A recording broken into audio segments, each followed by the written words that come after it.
Un professeur d'université entre dans un amphithéâtre où son collègue, un enseignant plus âgé, donne un cours sur la physique quantique. Il dessine des formules au tableau et ses étudiants utilisent leurs ordinateurs portables pour prendre des notes. Le professeur sait que l'un de ses étudiants dort. Il commence à marcher dans la salle et s'arrête derrière chacun d'eux à tour de rôle. Qui est en train de rêver ?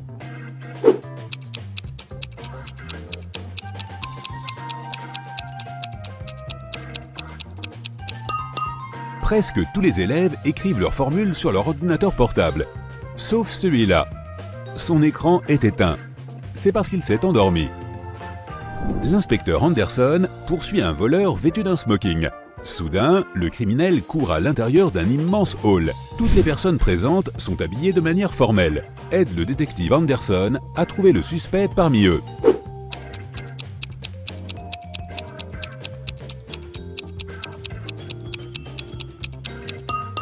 Attrape ce mec, il transpire parce qu'il a couru. Michael a reçu un gros chèque en guise de remerciement. Il rentre chez lui juste à temps pour préparer ses 5 enfants à un week-end de camping.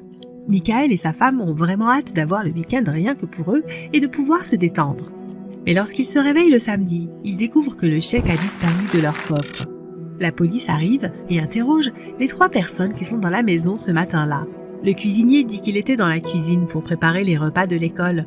L'employé de ménage dit qu'il a fini de nettoyer rapidement ce jour-là et qu'il est parti tôt. Le majordome dit qu'il vient de rentrer, après avoir emmené les enfants au camp à 3 heures de route. Qui ment ?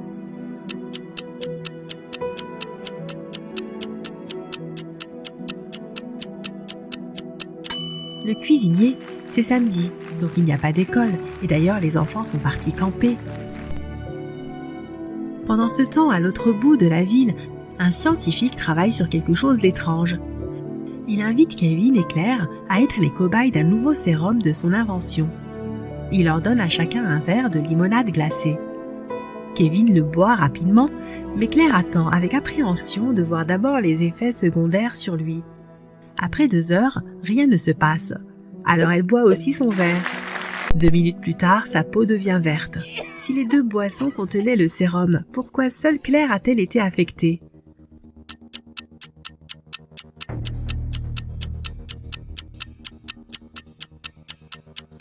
Le sérum était dans les glaçons. Comme Kevin a bu rapidement, il n'a pas eu le temps de se diluer dans la limonade. Claire sort du laboratoire en courant, horrifiée. Elle monte dans sa voiture et part à toute vitesse. Alors qu'elle roule sur une longue route vide, un de ses pneus éclate. Heureusement qu'elle a un pneu de rechange. Mais voilà le problème. Elle n'a plus d'écrou pour mettre la roue de secours. Que doit-elle faire ?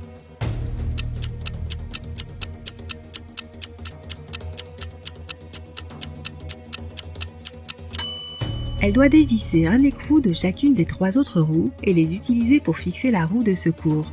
Ce sera suffisant pour arriver au garage le plus proche en toute sécurité. Alors que Claire met sa roue de secours, le scientifique la rattrape. Il lui tend 4 pilules et lui dit que c'est un remède complexe au sérum du visage vert. 2 des pilules sont un antidote et les 2 autres sont un catalyseur qui l'active. Claire doit en prendre une de chaque type en même temps. Si elle en prend 2 du même type, son visage restera vert pour toujours. Au moment où le scientifique lui tend les pilules, il trébuche et elles se mélangent toutes. Or, elles ont l'air parfaitement identiques. Que doit faire Claire ?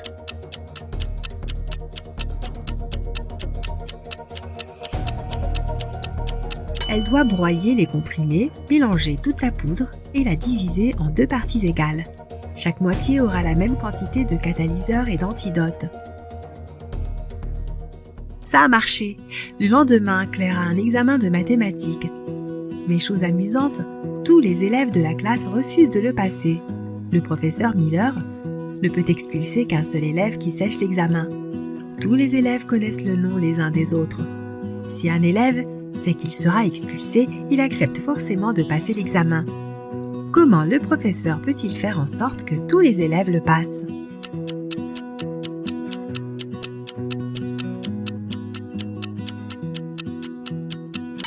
Elle doit leur dire qu'elle expulsera l'élève dont le nom vient en premier dans l'ordre alphabétique. Cet élève devra donc passer l'examen. La personne suivante sur la liste ne pourra pas le sécher non plus, et ainsi de suite jusqu'à la fin de la liste. Le professeur Miller attrape sa tasse de café, en boit une gorgée, va la poser et elle reste collée à sa main. Quelqu'un a mis de la colle sur la tasse et elle a 3 suspects. Regarde attentivement pour découvrir quel élève a joué ce tour au professeur.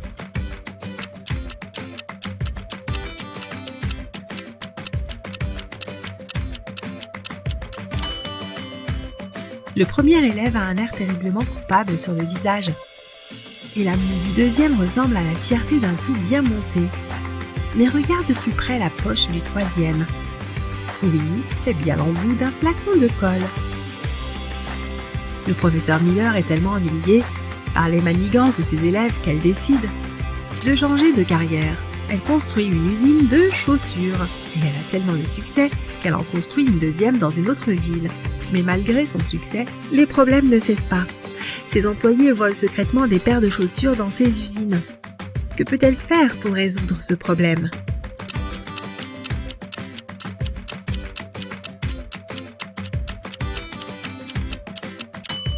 Elle doit faire confectionner uniquement des chaussures gauches par la première usine et uniquement des chaussures droites par la deuxième. L'un de ces voleurs de godasses conduit à semi-remorque remplie de chaussures afin de les revendre. Il arrive devant un tunnel, mais il y a un problème. Son camion est juste 1 centimètre trop haut.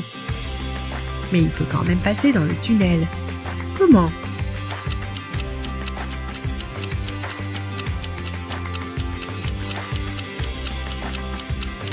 Il doit dégonfler légèrement ses pneus. Cela abaissera juste assez le camion. Une fois que le voleur de chaussures a traversé le tunnel, il arrive à un embranchement sur la route.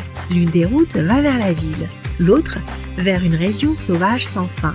Des guides se tiennent devant chacune des routes. Mais l'un dit toujours la vérité, tandis que l'autre ment toujours. Le conducteur ne sait pas qui est qui, et il n'a droit de poser qu'une seule question à l'un des deux. Que doit-il demander pour savoir quelle route mène à la ville ?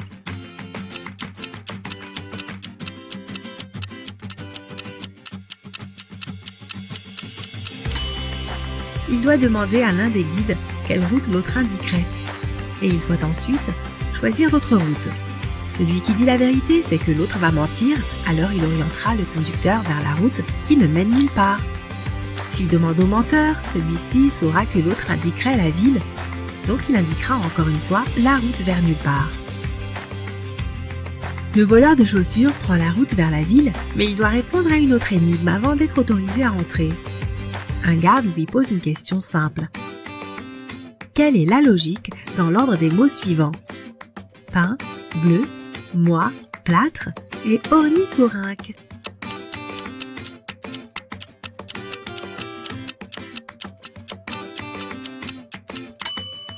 Chaque mot rime avec un chiffre.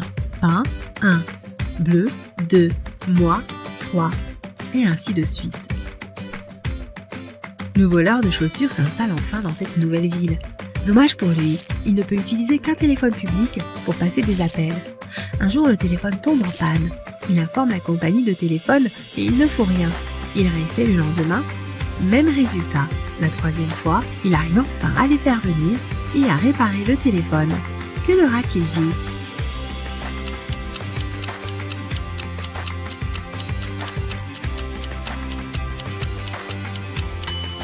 Il a dit que les gens passaient des appels sans payer. Denis est un architecte talentueux. Il a conçu un gratte-ciel unique et les travaux de construction sont en cours. Son patron a demandé à Denis de faire visiter les lieux à un groupe de spécialistes d'une entreprise concurrente. La seule condition était qu'il ne soit pas autorisé à prendre des photos. Denis a fait ce qu'on lui a demandé, mais lorsque le groupe s'apprêtait à partir, il a demandé à la sécurité d'arrêter un homme.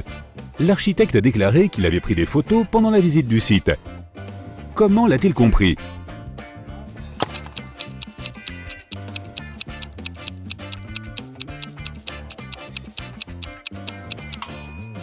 L'homme tenait un parapluie. Il n'arrêtait pas de le pointer vers différents objets, en posant plein de questions. Mais le ciel est sans nuages. Pourquoi avait-il donc besoin du parapluie ? Une caméra doit y être cachée. Nathan est venu voir son ami Zacharie qui travaille dans un musée. Regarde ce que j'ai là, un manuscrit d'une valeur inestimable qui a été écrit il y a plus de 1000 ans. Zacharie a regardé le manuscrit et a compris que son ami s'était fait avoir. Quelque chose dans ce texte te paraît-il étrange?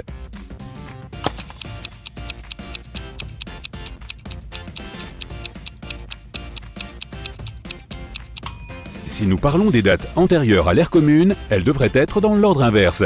Le texte original devrait être le suivant. Le roi Alfred V a régné sur le pays de 1320 à 1290 avant Jésus-Christ. Le détective Aaron Jones a reçu un appel tard dans la nuit. C'était son voisin. J'ai entendu un bruit très fort venant de la maison d'à côté.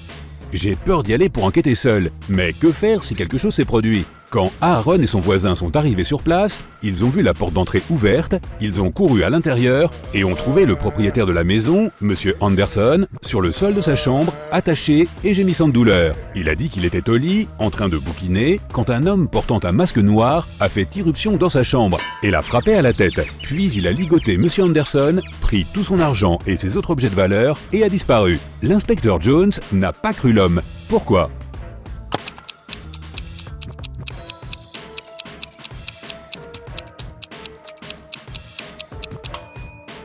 Regarde son lit, il n'y a pas un pli sur la couverture. Il est peu probable que le voleur ait fait le lit après avoir attaché M. Anderson, ce qui veut dire que l'homme ment. Regarde ce groupe de personnes et essaie de trouver qui est la femme de l'homme.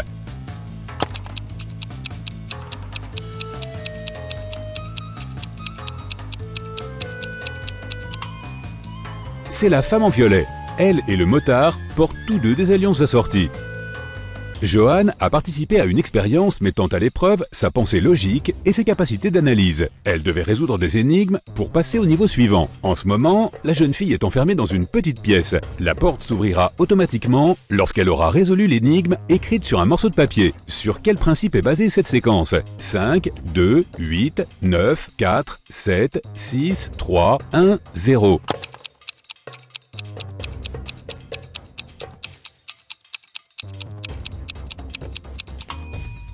Les numéros sont alignés en fonction de l'ordre alphabétique de la première et de la deuxième lettre de leur nom. 5, 2, 8, 9 et ainsi de suite.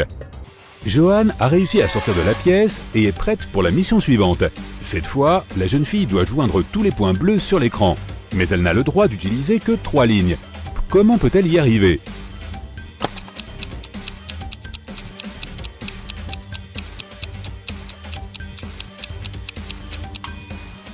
Elle a dessiné un triangle, ses 3 côtés incluent tous les points. Le niveau suivant est plutôt effrayant. Johan est enfermé dans la pièce qui se remplit lentement d'eau. Ce processus ne s'arrêtera que lorsque la fille comprendra comment cette équation peut être vraie. 29 moins 1 égale 30.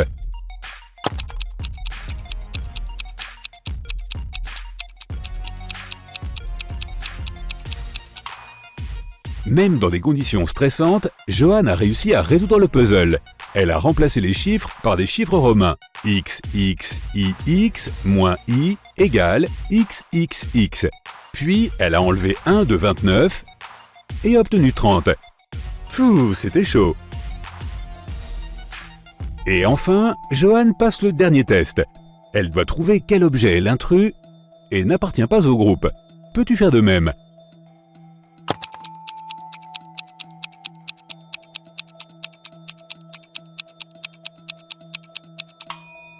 C'est le premier, c'est le seul qui n'a pas de caractéristiques individuelles. Le deuxième objet est uniquement rond. Le troisième n'a pas de ligne rouge autour de lui. Le quatrième est d'une couleur différente. Et le cinquième est plus petit que les autres. 2 voitures traversent la ville. Elles ont toutes deux commencé leur trajet en même temps. La verte se déplace à une vitesse de 50 km/h. La jaune est plus rapide, elle roule à 80 km/h. Et pourtant, à un moment donné, la voiture verte croise la voiture jaune. Comment cela est-il possible?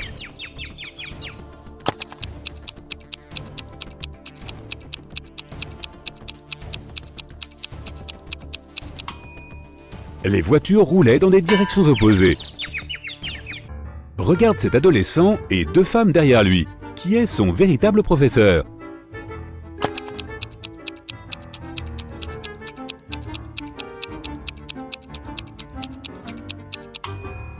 La réponse se trouve dans le reflet derrière leur dos.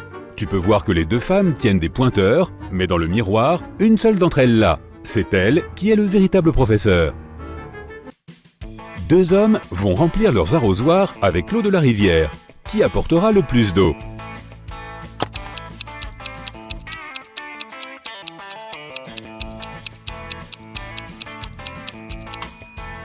Le bec de l'arrosoir de l'homme le plus âgé est situé plus bas que le bec de l'arrosoir de l'autre homme. Et le niveau de l'eau ne peut pas être plus haut que le bec. Cela signifie que l'homme le plus jeune apportera plus d'eau. Evelyne veut découvrir un restaurant inhabituel. Mais pour y accéder, il faut connaître le mot de passe. La jeune fille se cache dans un coin pour le découvrir. Elle voit un homme s'approcher du garde de sécurité. Le garde dit 8, l'homme répond 4 et il est autorisé à entrer. Puis une jeune femme s'approche du garde de sécurité, il dit 1 et elle répond 2. Evelyne s'approche de l'agent de sécurité et l'entend dire 9. La fille répond 3 et n'est pas autorisée à entrer. Pourquoi ?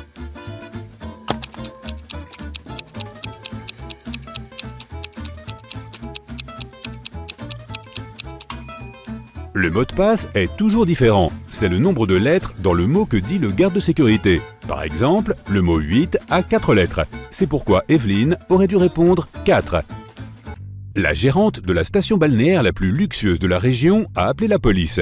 Elle a dit que quelqu'un avait volé un ensemble de linge de lit monogrammé très cher. 3 clients ont quitté l'hôtel ce matin-là. Monsieur Sam Taylor, Madame Amanda Martin et Monsieur Michael Smith. La police a arrêté l'un des clients et a effectivement trouvé le linge de lit dans sa valise. Comment les détectives ont-ils pu déterminer quelle personne était le voleur ?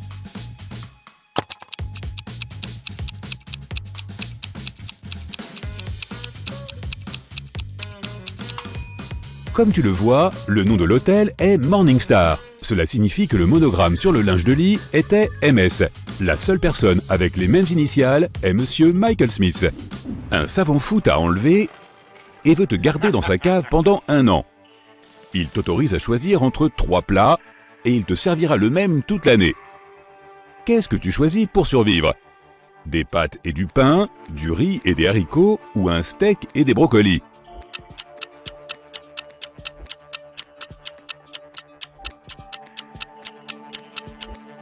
Si tu ne mangeais que des pâtes et du pain, tu contracterais le scorbut au bout de 8 mois. Le steak et les brocolis ne contiennent pas de lipides. Sans lipides, ta masse musculaire diminuerait au point de ne plus pouvoir te maintenir en vie.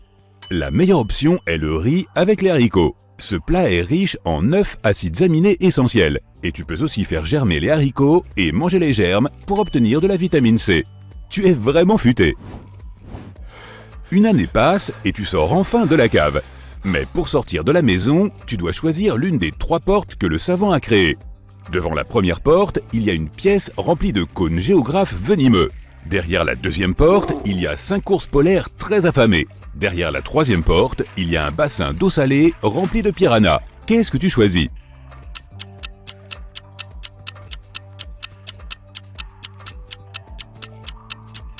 La troisième porte. Les piranhas sont des poissons d'eau douce. Ils ne peuvent pas survivre dans l'eau salée.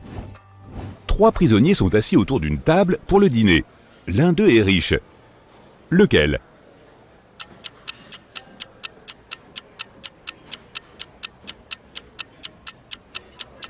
Ce n'est pas celui qui mange un steak et des crevettes. La petite étiquette sur sa chemise indique que c'est un cuistot. Il aime bien manger. Le détenu avec des bijoux étale sa richesse. Mais en prison, les bijoux ne valent presque rien. C'est le 3e larron. Les gens riches essaient de ne pas se faire remarquer en prison, pour ne pas attirer l'attention des autres détenus. C'est pour ça qu'ils n'étalent rien.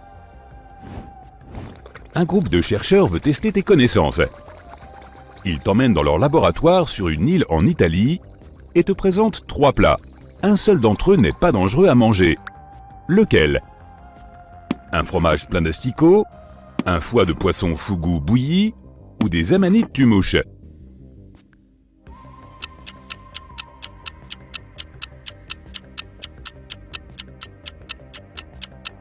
Le foie de fougou peut être toxique s'il n'est pas cuit correctement. Les amanites tumouches sont parmi les champignons les plus dangereux au monde. Alors que le fromage plein d'asticots est considéré comme un mets délicat en Sardaigne. Donc aucun danger si l'on en mange, n'est-ce pas? Un beau matin, tu te réveilles dans une arène sans savoir pourquoi. Les haut-parleurs annoncent que tu dois te battre contre l'un de ces 3 animaux hybrides. Lequel choisis-tu pour être certain de t'en sortir?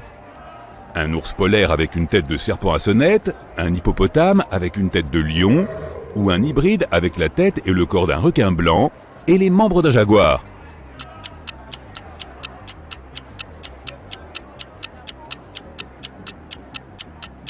Le grand requin blanc.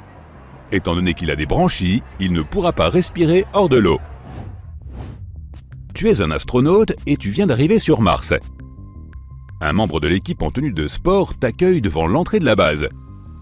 En entrant, tu fermes la porte et tu attends que la pièce se pressurise avant d'enlever ta combinaison. Tu reçois un message. Il y a un imposteur dans la base. Qui est-ce à ton avis? Le collègue astronaute qui cache son visage à cause d'un coup de soleil? L'ingénieur qui a de la peau morte sur le visage? Ou la personne qui t'a accueilli à la porte juste avant?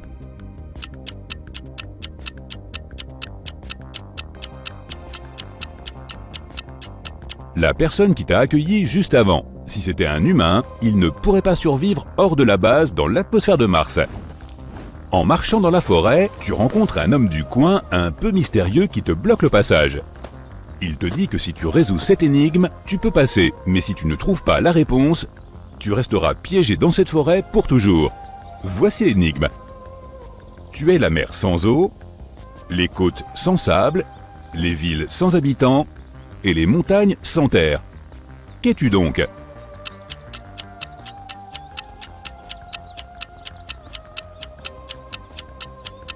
Tu es une carte. Tu décides d'explorer une grotte du coin. Tu entres et soudain un éboulement bloque la sortie. Tu te retrouves face à 4 tunnels. Des panneaux placés au-dessus des entrées des tunnels indiquent le danger que tu devras affronter. Quel tunnel choisis-tu? Le tunnel plein de lave en fusion, celui rempli de gaz toxiques, celui qui est habité par des chauves-souris ou le tunnel qui abrite des araignées venimeuses?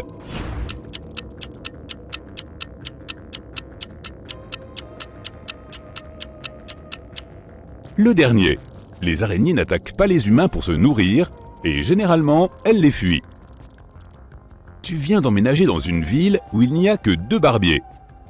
Tu jettes un œil aux 2 boutiques pour décider laquelle choisir. La première boutique est un peu en désordre et le barbier aurait besoin de se couper la barbe et les cheveux. La deuxième boutique est propre, le barbier est bien rasé et ses cheveux sont coupés au millimètre près. Mais tu choisis la première boutique. Pourquoi?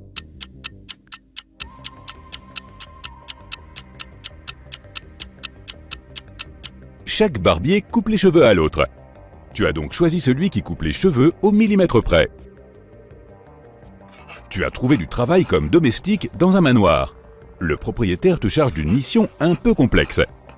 J'ai besoin du minimum de chaises possible autour de la table. Les invités sont 4 pères et 2 grands-pères et 4 fils. Tu n'as pas le droit de poser de questions. Combien de chaises faut-il mettre autour de la table?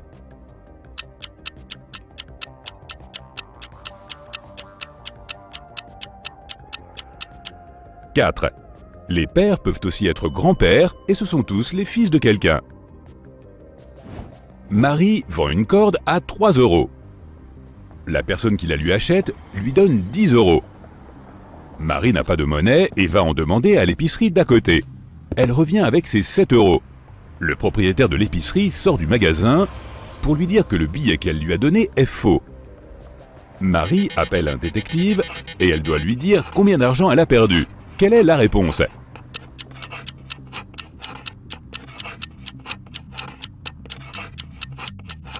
Elle a perdu 7 € plus la corde. Oh, et il s'avère que son client qui utilise de faux billets, c'était David. Quel trublion celui-là! Le petit Adam savait que son frère aîné, Philippe, avait reçu de l'argent pour son anniversaire. Mais malgré tous ses efforts, Adam n'a pas pu le trouver.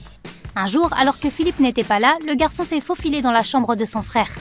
Il n'y avait pas d'argent, mais Adam a trouvé une carte. Le garçon le plus âgé avait caché l'argent dans le jardin. Adam a suivi les instructions à la lettre près. 10 pas à gauche, 15 à droite, puis 8 tout droit. Ça doit être ici.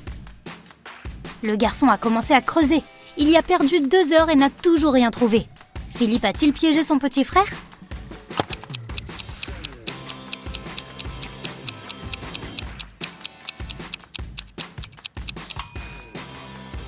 Les pas d'Adam étaient beaucoup plus petits que ceux de son frère. C'est pourquoi il creusait au mauvais endroit. Niveau 2. C'était le milieu d'une journée de travail et Hélène était dans son bureau. Soudain, le système de sécurité de son domicile l'a informé qu'il y avait quelqu'un à l'intérieur. La femme a appelé la police. Elle était sûre que l'intrus avait été envoyé par ses concurrents. Elle pensait qu'il en avait après sa carte mémoire, contenant toutes les informations de son nouveau projet. Lorsque la police est arrivée, il y avait bel et bien un homme dans la maison. Ils l'ont fouillé mais n'ont pas trouvé de carte mémoire. Il n'a pas pu l'avaler. Alors, où était la carte ?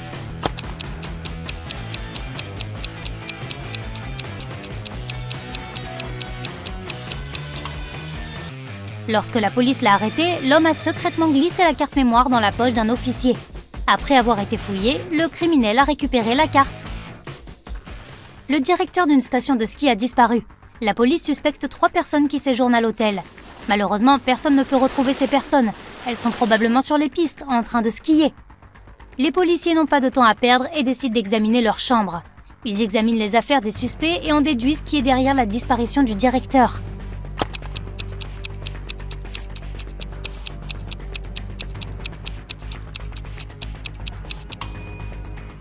Il s'agit de Joe. C'est le seul qui n'a pas de vêtements chauds ou de matériel de sport d'hiver. Cela signifie qu'il n'est pas venu à la station de ski pour s'amuser. Jason, un voyageur fortuné, a séjourné dans un petit hôtel coûteux au bord de la mer. Pendant une violente tempête avec des vents extrêmement puissants, il y a eu une panne d'électricité. Toute la région a été plongée dans l'obscurité. Les gens sont restés sans électricité pendant au moins 2 heures. Le problème a finalement été résolu. Mais Jason a découvert que pendant ce tumulte, quelqu'un avait pris son portefeuille avec beaucoup d'espèces et toutes ses cartes de crédit. La police est arrivée et a interrogé les personnes qui se trouvaient dans l'hôtel à ce moment-là. Justin, le réceptionniste, a dit à l'inspecteur qu'il était descendu au sous-sol. Il avait essayé de démarrer un générateur de secours, malheureusement sans succès. Nicole, une autre invitée, a dit être arrivée 1 heure avant la panne. Elle était épuisée. Elle a allumé plusieurs bougies, déballé ses affaires, fait sa toilette et s'est couchée. Grégory, le chauffeur de l'hôtel, a dit être allé à l'aéroport. Un nouveau client était arrivé et il est allé le chercher. La police a immédiatement découvert qui mentait. Et toi ?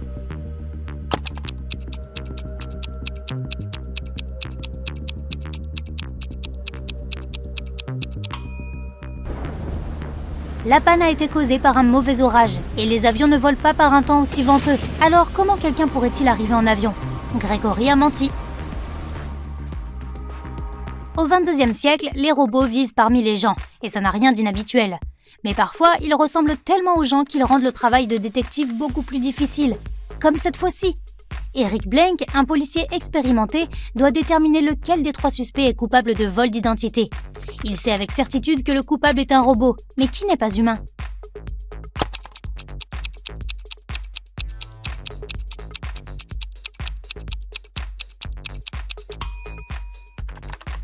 C'est la fille au milieu. Elle a un port USB sur le côté de son cou.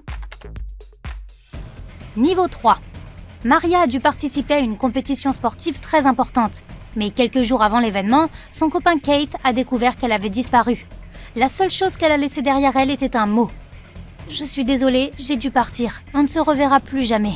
S'il te plaît, appelle ma sœur Jenny. Son numéro de téléphone est le 21 21 73 63 62. » Troublé par le message, Kate s'est rendue à la police. « Je pense que Maria a été emmenée contre sa volonté et qu'on lui a fait écrire ce mot. Elle est l'unique enfant de sa famille et n'a pas de sœur. » La police a ouvert une enquête. Ils ont trouvé 3 personnes qui pourraient être derrière la disparition. Cheryl, la concurrente de Maria, a dit qu'elle était allée chez sa mère se reposer avant la compétition. Aaron, l'entraîneur de Cheryl, a dit à la police qu'il avait passé tout son temps au gymnase. Et Kyle, l'entraîneur de Maria, a dit qu'il ne se sentait pas bien et qu'il était resté au lit. Qui sait où se trouve Maria ?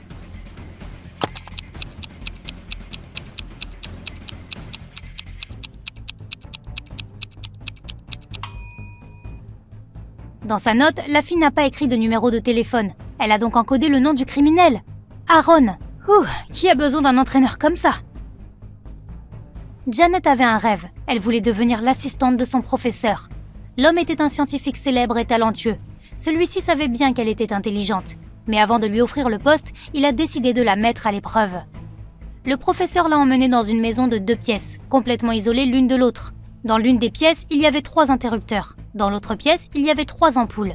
Janet a dû rester dans la pièce avec les interrupteurs. Elle ne pouvait aller dans l'autre pièce qu'une seule fois. Il lui fallait comprendre quel interrupteur était connecté à chacune des ampoules. La jeune fille a réussi à résoudre cette énigme. Comment y est-elle parvenue ?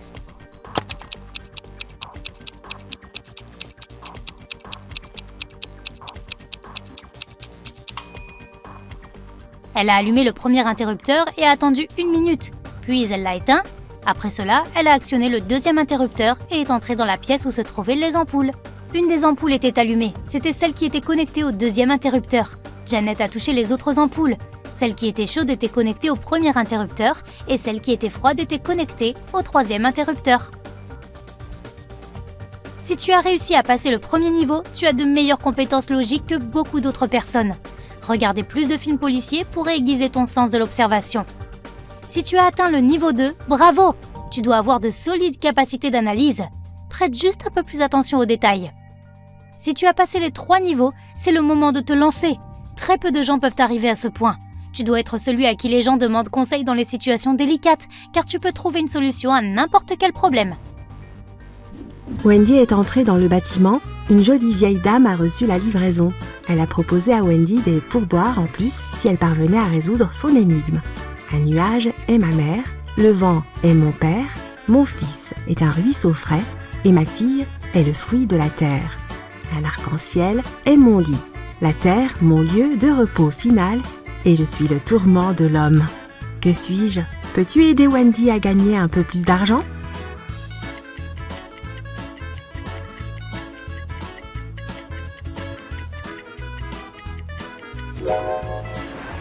La bonne réponse est la pluie. Wendy a reçu une nouvelle mission, organiser un concert de musique dans un club de jazz. Elle a rencontré 6 musiciens et tous avaient des tatouages sur leurs épaules. Ils ont proposé à Wendy de deviner qui était le dernier à avoir rejoint leur groupe. Peux-tu l'aider à résoudre cette énigme ?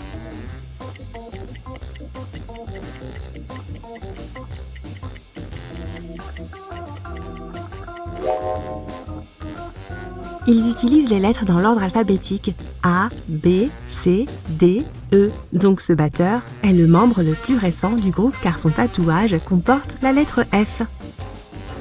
Le patron de Wendy lui a donné une enveloppe contenant de l'argent et il lui a demandé de la donner à Dan. Wendy a demandé « Mais comment je peux le reconnaître ?» Le patron lui a dit que Dan portait un chapeau rouge.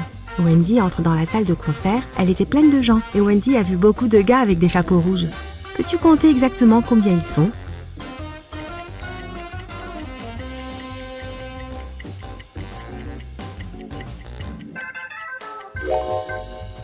Il y en a 8. Mais lequel de ces gars est le vrai Dan ?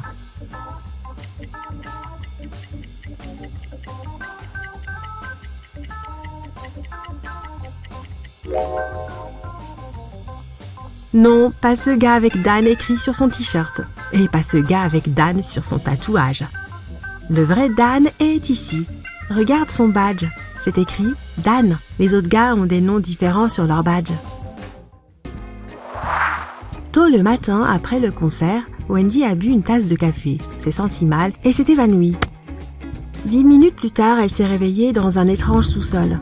4 portes pouvaient la conduire soit à la liberté, soit vers un piège. Derrière la première porte, il y avait des chauves-souris affamées. Derrière la deuxième porte, il y avait des renards enragés. Derrière la troisième porte, il y avait des tarentules venimeuses. Et derrière la quatrième porte, il y avait des serpents venimeux. Quelle porte Wendy doit-elle choisir ?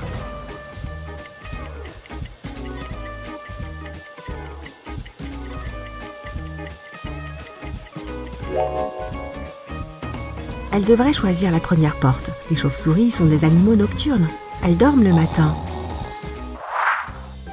Le lendemain, Wendy a reçu une mission de Shelly. Elle possédait un petit magasin d'art et avait besoin d'aide pour trier les peintures par couleur. Malheureusement, le chat de Shelly les a toutes mélangées. Peux-tu voir une couleur étrange parmi toutes ces peintures ?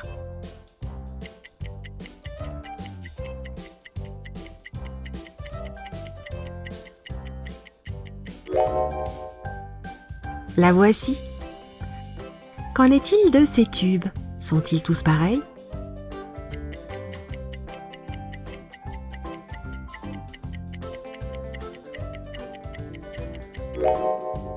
Non, les peintures numéro 2 et 6 sont différentes.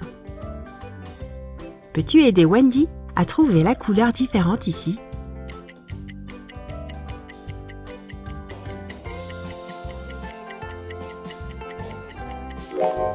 La peinture numéro 1 est un peu plus foncée que les autres. Qu'en est-il de cette boîte?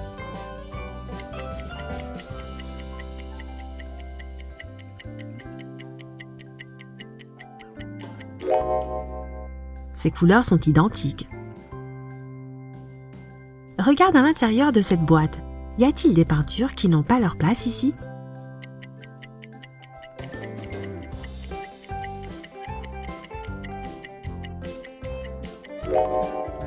Cette couleur est légèrement différente. Qu'en est-il de ces peintures? Sont-elles toutes identiques?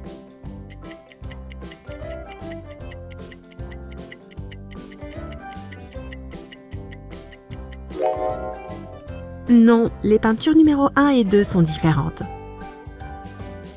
Et pour finir, cette boîte, peux-tu voir la peinture qui ne correspond pas?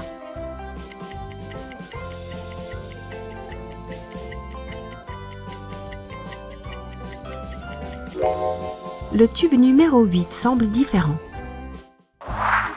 Wendy a trouvé un emploi de directrice de supermarché. Elle a assigné des horaires de nuit à Vicky et Fiona. Elle devait réapprovisionner en nourriture un supermarché ouvert 24 heures sur 24 dans le centre commercial. Au début, les filles avaient peur de traverser le centre commercial sombre et vide pour se rendre au supermarché. Mais au bout d'un moment, elles s'y sont habituées. Une fois, Wendy est venue à 3 heures du matin pour voir comment elles allaient. Elle a trouvé la caisse ouverte et vide. Wendy n'a posé qu'une seule question aux 2 filles.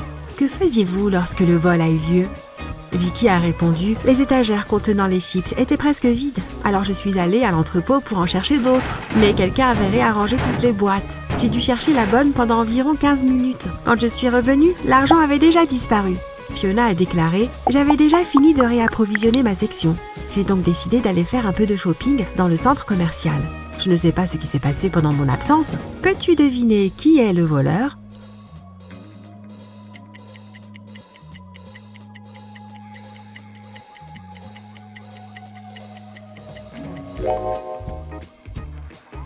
Fiona. Le vol a eu lieu la nuit. Tous les autres magasins étaient fermés. Comment pouvait-elle aller faire du shopping? Lorsque Fiona a été démasquée, elle s'est enfuie du supermarché. Wendy a décidé de mener sa propre enquête. Il s'est avéré que Fiona avait 4 amis. Wendy était sûre que Fiona se cachait dans l'une de leurs maisons. Comme Wendy ne travaillait pas pour la police, elle ne pouvait pas obtenir un mandat de perquisition pour aller les voir. Mais elle pouvait examiner les comptes Instagram des gars. Regardons leurs nouveaux posts. As-tu deviné qui cache Fiona?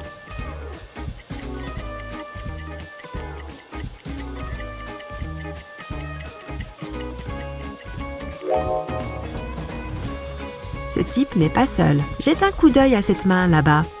Tu reconnais le vernis à ongles de Fiona? Je te tiens. Wendy est arrivée à l'aéroport. Soudain, les gardes de l'aéroport ont verrouillé les portes et elle a entendu une annonce. Attention tous les passagers, un dangereux criminel s'est échappé et se cache à l'intérieur du bâtiment. S'il vous plaît, restez calmes et soyez prudents. L'aéroport reprendra ses activités dès que nous l'aurons trouvé. Wendy a décidé d'aller aux toilettes. Dès qu'elle est entrée dans les toilettes, elle a appelé la sécurité de l'aéroport. Pourquoi?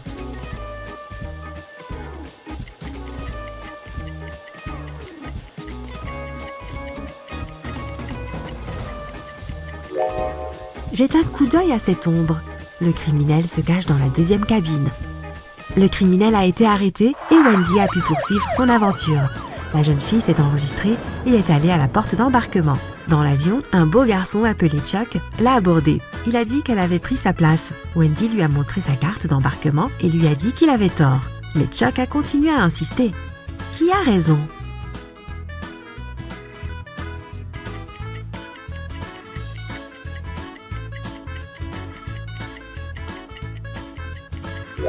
Wendy. Le numéro de siège de Wendy est le 16I. Et la carte d'embarquement du type a le numéro 19I.